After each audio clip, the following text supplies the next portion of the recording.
Tandaan niyo po, walang miyembro ng pamilya na habang panahon makakasama mo. Walang asawa na habang panahon makakasama mo. Walang magulang na habang panahon makakasama mo. Walang anak na habang panahon makakasama mo.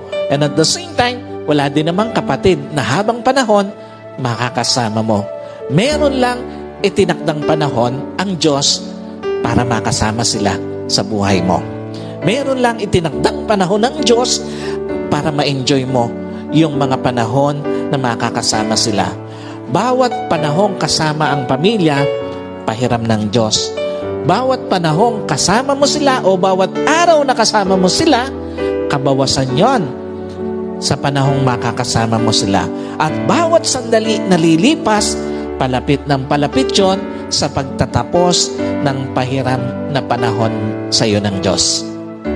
Kaya hindi dapat sinasayang panahon para sa pamilya, lalo na sa pagtataniman ng sama ng loob, lalo na sa pagkakait ng pagpapatawad, at lalong-lalo na sa paggagawa ng yaman. Napakawalang kwenta ng mga bagay na minsan hinahayaan natin na sayangin yung panahon na dapat kasama natin ang pamilya natin.